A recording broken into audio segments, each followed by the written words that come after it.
नमस्कार, आप देख रहे हैं आईबीसी 24। मैं हूं आप सभी के साथ रचना नितेश। और सबसे पहले आज आईबीसी 24 के हमारे तमाम दर्शकों को नरक चौदस की ढेर सारी शुभकामनाएं। और अब रुक करते हैं हेडलाइंस की ओर। आज जारी होगा एमपी बीजेपी का घोषणा पत्र। राष्ट्रीय अध्यक्ष जेपी नड्डा भोपाल के मिंटो हॉल में करेंगे जारी। किसानों, महिलाओं और युवाओं के लिए हो सकता है बड़ा ऐलान। गृह मंत्री अमित शाह का एमपी का दौरा आज। धार और इंदौर में 4 जनसभाओं को करेंगे संबोधित। मनावर, गंधवानी, बदनावर और दीपालपुर में भरेंगे हुंकार। सीएम शिवराज सिंह चौहान का धुआंधार प्रचार। आज बैतूल और उमरिया में जनसभा को करेंगे संबोधित। शिवनी, छिंदवाड़ा और पांडुना में करेंगे कैंपेन। कैलाश विजयवर्गीय का बड़ा बयान। कहा, संघ की शाखा में होता है राष्ट्रवाद का बीजारोपण। इसी की उपज है पीएम मोदी और सीएम शिवराज। सीधी पेशाब कांड में बीजेपी विधायक केदारनाथ शुक्ला का बड़ा खुलासा। सांसद रीति पाठक को बताया मास्टरमाइंड। कहा, टिकट कटवाने के लिए कराया कांड।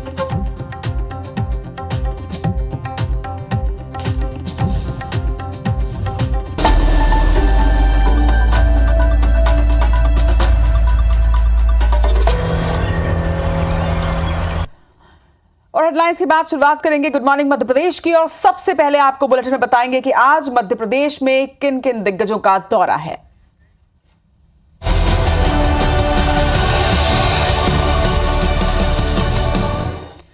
तो दिग्गज लगातार हुंकार भर रहे हैं। आज केंद्रीय गृह मंत्री अमित शाह मिशन मध्य प्रदेश पर। आज मध्य प्रदेश के दौरे पर रहने वाले हैं अमित शाह। धार और इंदौर के दौरे पर अमित शाह पहुंचेंगे। 4 जनसभाओं और 1 रथ सभा को संबोधित भी करेंगे।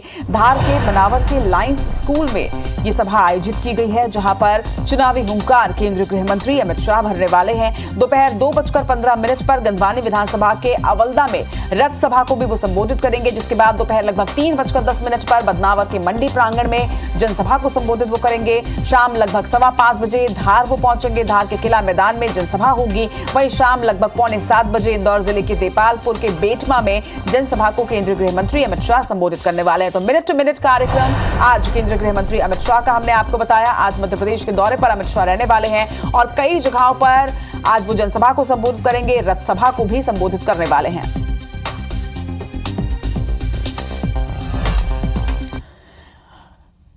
तो वहीं मध्य प्रदेश के सीएम शिवराज सिंह चौहान भी आज कई जिलों के दौरे पर रहने वाले हैं। मिनट टू मिनट कार्यक्रम से अपडेट आपको कर दें। सुबह लगभग 10 बजे बैतूल जिले के आमला में आज चुनावी प्रचार की कमान शिवराज सिंह चौहान संभालने वाले हैं। तो वहीं 11 बजे वो भैंसदेही विधानसभा के दामजीपुरा में प्रचार करेंगे। दोपहर लगभग 12:45 बजे बीजेपी के घोषणा पत्र का विमोचन आज होना है।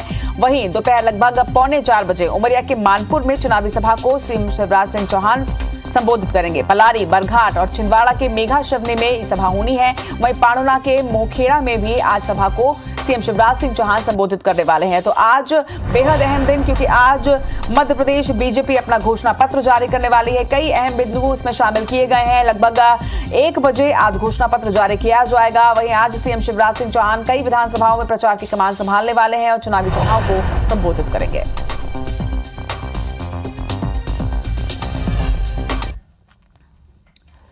तो लगातार बीजेपी के दिग्गजों का दौरा जारी है मध्य प्रदेश में। असम के सीएम हेमंत बिस्वा शर्मा का मध्य प्रदेश दौरा है। आज बीजेपी प्रत्याशियों के समर्थन में वो लगातार प्रचार कर रहे हैं और इस कड़ी में एक बार फिर से वो दोपहर 1 बजे नर्मदापुरम में जनसभा को संबोधित करने वाले हैं। जिसके बाद लगभग 2:45 बजे वो शिवनी, मालवा के डुलरिया में सभा को संबोधित करेंगे। वहीं शाम 5 बजे भोपाल के हुजूर विधानसभा के नीलबढ़ में भी आज चुनावी हुंकार असम के सीएम भरने वाले हैं। तो आपको बता दें कि असम सीएम हेमंत बिस्वा शर्मा का आज मध्य प्रदेश दौरा है। आज कई विधानसभा क्षेत्रों में वो पहुंचेंगे और चुनावी हुंकार भरेंगे।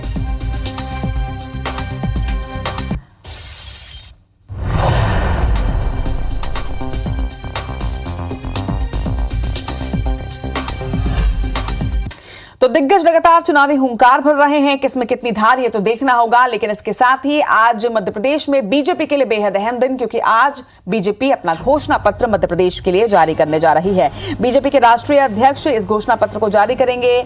आपको बता दें कि बीजेपी के राष्ट्रीय अध्यक्ष जेपी नड्डा मध्य प्रदेश पहुंचेंगे। मिंटो हॉल में कार्यक्रम आयोजित किया गया है, जहां पर संकल्प पत्र को लाया जाएगा। किसानों, महिलाओं और युवाओं पर माना जा रहा है कि इस घोषणा पत्र में फोकस किया गया है। 100 यूनिट मुफ्त बिजली का वादा बीजेपी कर सकती है मध्य प्रदेश की जनता से, तो वहीं लाडली बहनों के लिए भी कोई और बड़ा ऐलान हो सकता है। आपको बता दें कि मध्य प्रदेश में बीजेपी ने महिलाओं पर काफी फोकस किया है और यह माना जा रहा है कि संकल्प पत्र में भी लाडली बहना योजना से जुड़ी एक और अहम बिंदु को शामिल किया गया है और एक बड़ा ऐलान यहां पर किया जा सकता है। तो आज लगभग 1 बजे माना जा रहा है कि घोषणा पत्र जारी होगा। डिटेल जानकारी भी हम अपने सहयोगी से लेंगे, लेकिन आपको बता दें कि आज मिंटो हॉल में घोषणा पत्र यानी कि संकल्प पत्र बीजेपी जारी करने वाली है। बीजेपी के राष्ट्रीय अध्यक्ष इस घोषणा पत्र को जारी करेंगे और सबसे अहम ये कि इसमें कौन से बिंदु जो हैं वो शामिल किए गए हैं। इस पर ज्यादा जानकारी के लिए हमारे सहयोगी ब्रजेश जैन इस वक्त राजधानी भोपाल से हमारे साथ जुड़ रहे हैं।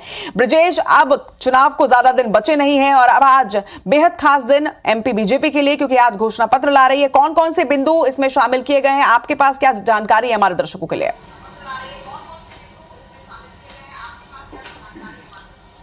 बिल्कुल, देखिए आज दोपहर को 12:30 बजे भोपाल के मिंटो हॉल यानी कुशाभाऊ कन्वेंशन हॉल में आज कार्यक्रम आयोजित होगा, जिसमें बीजेपी का संकल्प पत्र मोदी की गारंटी के नाम से लॉन्च होने वाला है, जिसको पार्टी के राष्ट्रीय अध्यक्ष जेपी नड्डा आज लॉन्च करेंगे। इस मौके पर कई बड़े दिग्गज नेता मंच पर शामिल रहेंगे। इस पूरी लॉन्चिंग कार्यक्रम में मुख्यमंत्री शिवराज सिंह चौहान रहेंगे, नरेंद्र सिंह तोमर, वीडी शर्मा और घोषणा पत्र समिति के जो अध्यक्ष हैं जयंत मलैया, जिन्हें दमोह से चुनाव भी लड़ाया जा रहा है, वे भी इस मंच पर शामिल रहेंगे। अगर घोषणा पत्र की बात करें तो बीजेपी अपना मास्टर स्ट्रोक इस पूरे संकल्प पत्र को बता रही है। दीपावली के ठीक पहले, छोटी दीपावली पर आज ये लॉन्च होगा और मतदान के ठीक 6 दिन पहले जो बीजेपी का संकल्प पत्र है वो लॉन्च करने की एक विशेष रणनीति है बीजेपी की, क्योंकि बीजेपी ये चाहती थी कि पहले कांग्रेस का वचन पत्र जारी हो मध्य प्रदेश में और उसके बाद कांग्रेस अपने वचन पत्र में क्या वादे कर रही है, क्या लुभावनी वादे कर रही है, उनका जनता पर कितनी प्रतिक्रिया और कितनी छाप है, उसकी कार्ड के तौर पर संकल्प पत्र को नए सिरे से तैयार किया गया है। हालांकि बीजेपी का जो संकल्प पत्र था वो पिछले महीने ही तैयार हो चुका था, लेकिन अब चुनाव के मद्देनजर अगर हम बात करें तो अब चुनाव जिस माहौल में जा रहा है उसके हिसाब से कई बड़ी योजनाएं, क्योंकि कांटे का मुकाबला है मध्य प्रदेश में कांग्रेस और बीजेपी के बीच, और ऐसे में कई बड़ी लुभावनी योजनाएं जो हैं वो बीजेपी अपने संकल्प पत्र में प्रदेश, और ये भी माना जा रहा है कि महिलाओं के लिए, युवाओं के लिए और किसानों के लिए कोई खास इसमें ऐलान जो है वो हो सकता है, उस पर कोई डिटेल?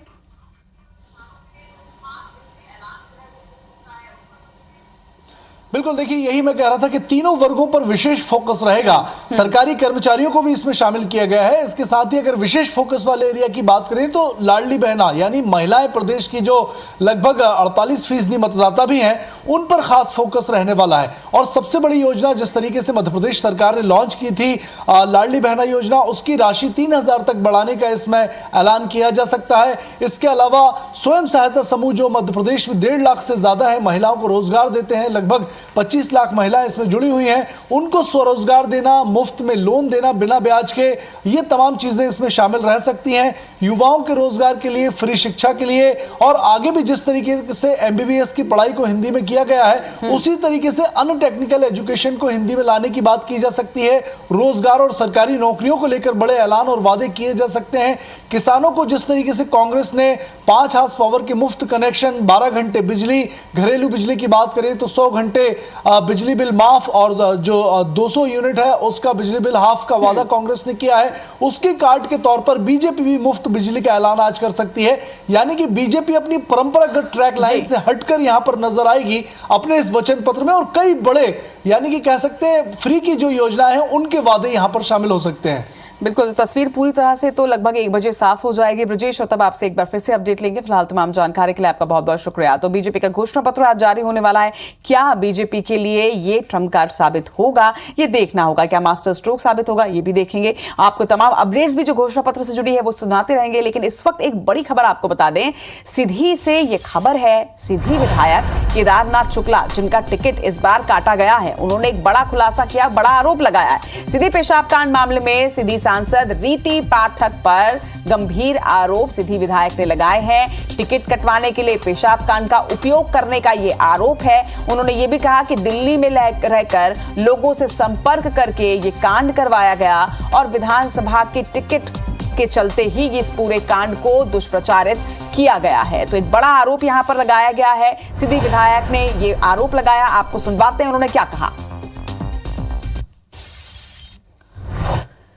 रीति पाठक द्वारा कूटरचित था। दिल्ली में रहने का फ़ायदा उठा करके दिल्ली के लोगों से संपर्क करके सीधी में लोगों को विधानसभा का टिकट का लालच दे करके कहीं का ईंट कहीं का रोड़ा, भानुमति ने कुनबा जोड़ा और ये सब जोड़ करके इन्होंने अपने दिल्ली संपर्कों का उपयोग करके उसको दुष्प्रचारित किया, जिस मामले में सच्चाई अपने आप लोगों के सामने आ गई है। कोई भी आदमी उस बात का विश्वास मानने को तैयार नहीं है और ना ही उसका कोई साइड इफेक्ट है। और अब एक बार फिर से बताते हैं आपको कि दिग्गज कहां-कहां दौरे कर रहे हैं। राहुल गांधी बड़वानी के दौरे पर कल रहे, जहां पर जिले की चारों विधानसभा के कांग्रेस प्रत्याशियों के पक्ष में उन्होंने आम सभा को संबोधित किया। सभा को संबोधित करते हुए राहुल गांधी ने प्रदेश और केंद्र सरकार पर जमकर हमला भी बोला। निशाना साधते हुए उन्होंने कहा कि भाजपा जानबूझकर आदिवासी लोगों के लिए वनवासी शब्द का इस्तेमाल करती है। भाजपा वाले ये नहीं चाहते कि आदिवासियों के बच्चे पढ़ें और बड़े सपने देखें। राहुल गांधी का कहना है कि मध्य प्रदेश में सरकार बनेगी तो बेरोजगारी खत्म की जाएगी, बदलाव जरूरी है। प्रदेश और केंद्र में सरकार में आते ही जाति जनगणना भी शुरू कर दी जाएगी। एक चीज की गारंटी मैं आपको दे रहा हूं, मध्य प्रदेश में सरकार आएगी, यहां पे जाति जनगणना शुरू हो जाएगी। दिल्ली में सरकार आएगी, जाति जनगणना शुरू हो जाएगी। और हम ओबीसी वर्ग को, दलित वर्ग को, आदिवासी वर्ग को साफ बता देंगे आपकी आबादी हिंदुस्तान में कितनी है और आपका हक कितना बनता है, साफ बता देंगे आप। केंद्रीय मंत्री ज्योतिरादित्य सिंधिया शुक्रवार को सागर के दौरे पर पहुंचे और सुर्खी विधानसभा के राहतगढ़ में उन्होंने चुनावी सभा को संबोधित किया। इस दौरान उन्होंने कांग्रेस के 15 महीने की सरकार पर वादाखिलाफी का गंभीर आरोप लगाया। सिंधिया ने यह भी कहा कि कांग्रेस की 15 महीने की सरकार झूठ और लूट की रही, मध्य प्रदेश को खोखला किया। उन्होंने ये भी कहा कि बीजेपी ने जन्म से मृत्यु तक के लिए योजनाएं बनाई हैं। वहीं बीजेपी प्रत्याशी गोविंद सिंह राजपूत ने पीसीसी चीफ कमलनाथ पर निशाना साधा। राहतगढ़ में जिस स्टेडियम में कल कमलनाथ जी उतरे थे, वो भी आपके आशीर्वाद से गोविंद सिंह ने बनवाया। उन्हें स्टेडियम नहीं दिखता, उन्हें राहतगढ़ की सड़कें नहीं दिखती। कमलनाथ जी 25 साल से इस सुर्खी क्षेत्र में, सुर्खी क्षेत्र के मतदाताओं की गुलामी सुर्खी क्षेत्र नहीं, गोविंद सिंह राजपूत कर रहा है। मध्य प्रदेश का मंत्री नहीं, आपका भाई है। और सबसे महत्वपूर्ण, आपका सेवक है और आपका रक्षक है गोविंद राजपूत जी। केंद्रीय वित्त मंत्री निर्मला सीतारमण इंदौर पहुंची। उन्होंने प्रियंका गांधी पर जमकर निशाना साधा और कहा कि प्रियंका गांधी राजस्थान में कभी करप्शन, महिला सुरक्षा को लेकर सवाल नहीं पूछती। 1984 के सिख दंगे के लिए कांग्रेस की ओर से केवल मनमोहन सिंह ने माफी मांगी। वहीं पेट्रोल को जीएसटी स्लैब में लाने पर उन्होंने कहा कि अरुण जेटली के समय से ही भाजपा पेट्रोल डीजल को जीएसटी में लाने के पक्ष में है, लेकिन उसके स्लैब का निर्णय जीएसटी काउंसिल करेगा। कांग्रेस हमेशा से इसका विरोध करती रही है। वहीं कांग्रेस राज्य जीएसटी काउंसिल की बैठक में नहीं आते। राजस्थान में जाकर ये सब नहीं बात करती है। राजस्थान में महिला और स्पेसिफिकली दलित महिला के खिलाफ कितना बुरी है, भयंकर। प्रियंका वाड्रा राजस्थान में जाकर के उनके सीएम से एक प्रश्न पूछती नहीं है, बाहर लेक्चर देते हैं। आपको खबर मुरैना से बता दें, जहां पर कांग्रेस सांसद नकुल नाथ ने दिमनी और मुरैना विधानसभा में जनसभा को संबोधित किया कल और कांग्रेस की जीत का दावा भी किया। नकुल नाथ ने कहा कि ग्वालियर चंबल संभाग में बीजेपी बुरी तरह से हार रही है। उन्होंने पीएम मोदी, केंद्रीय मंत्री अमित शाह, बीजेपी के राष्ट्रीय अध्यक्ष जेपी नड्डा सहित कई नेता के बारे में कहा कि उन्होंने यहां पे ताकत झोंकी है। इसके बावजूद ग्वालियर चंबल संभाग में कांग्रेस भारी बहुमत से जीत करा रही है। उन्होंने आगे ये भी कहा कि मुरैना जिले में कई बड़े नेता हैं, कृषि मंत्री भी हैं, मगर मुरैना में किसान खाद और बीज के लिए भटकते रहते हैं।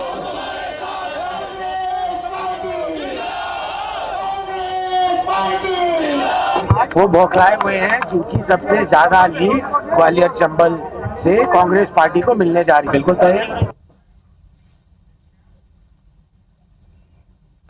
इधर मध्य प्रदेश चुनाव में कांग्रेस अब दिवाली से अभियान शुरू करेगी। कांग्रेस की राष्ट्रीय प्रवक्ता सुप्रिया श्रीनेत और संगठन प्रभारी राजीव सिंह ने भोपाल में बताया कि भोपाल इंदौर के साथ पूरे प्रदेश में छोटी दिवाली से अभियान शुरू कर रही है। अलग अलग शहरों में कलश यात्रा के जरिए कांग्रेस अपने वचनों में आम जनता को जोड़ेगी। वहीं कांग्रेस किसान, महिला और युवाओं को दिवाली पर पार्टी से जोड़ने जा रही है। पार्टी एमएसपी, स्टार्टअप, महिला सुरक्षा, पढ़ो पढ़ाओ योजना का प्रचार करेगी। तो वहीं बीजेपी के संकल्प पत्र पर सुप्रिया श्रीनेत ने तंज कसते हुए कहा कि घोषणा पत्र नहीं, जुमला पत्र जारी करने जा रहे हैं। मध्य प्रदेश कांग्रेस अब की दिवाली कांग्रेस वाली। कल छोटी दीपावली के दिन मध्य प्रदेश के तमाम शहरों में और राजधानी भोपाल, इंदौर जैसे बड़े शहरों में भी आयोजित करने जा रहे हैं। इधर निवाड़ी पहुंची सपा के स्टार प्रचारक सांसद डिंपल यादव की जुबान फिसल गई। क्या उन्होंने कहा, यह भी खबर बताते हैं। डिंपल यादव मध्य प्रदेश में मतदान की तारीख दरअसल भूल गई। जनसभा को संबोधित करते हुए उन्होंने मतदान की तारीख 17 नवंबर की जगह 15 बता दी। डिंपल यादव ने आप जनता से अपील करते हुए कहा कि 15 तारीख को परिवार के साथ जाकर साइकिल के चुनाव चिन्ह पर बटन दबाकर प्रत्याशी को विजय बनाएं, जबकि मध्य प्रदेश में मतदान करने की तारीख तो 17 नवंबर है। आपको बता दें कि डिंपल यादव यूपी के पूर्व सीएम अखिलेश यादव की पत्नी है, जो कि प्रचार की कमान निवाड़ी में संभाल रही थी। मंदिर आए हैं और भगवान का आशीर्वाद लेने आए हैं और समाजवादी पार्टी बहुत मजबूती के साथ लड़ रही है मध्य प्रदेश में। हमें पूरी उम्मीद है कि समाजवादी पार्टी का विस्तार होगा और समाजवादी पार्टी का समर्थन।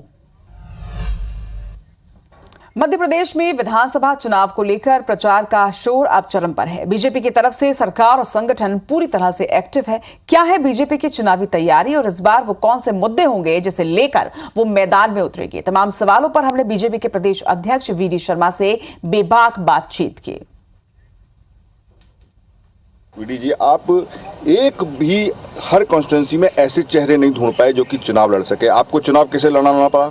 जो ऑलरेडी जीते हुए हैं, जो मंत्री हैं केंद्र में, उनको आपने यहाँ पर लाके चुनाव लड़ा रहे हैं। चुनाव जीतने की रणनीति नेतृत्व तैयार करता है। 25 साल का नौजवान मनावर से चुनाव लड़ रहा है, भारतीय जनता पार्टी का प्रत्याशी, इंजीनियर है, एकदम नया यूथ है। गौरव पारधी आप बालाघाट के अंदर जाएंगे, पढ़ा लिखा नया नौजवान है, ताकतवर, सक्षम, नए युवा, महिला, हर समाज वर्ग का प्रतिनिधित्व भारतीय जनता पार्टी के इन प्रत्याशियों में कैसे होगा, ये बेहतर रणनीति के साथ हमारे नेतृत्व ने निर्णय किया। तो ये तो था एक छोटा सा अंश, लेकिन वीडी शर्मा से पूरी एक्सक्लूसिव बातचीत आप आज रात 7 बजे देख सकते हैं सिर्फ IBC 24 पर।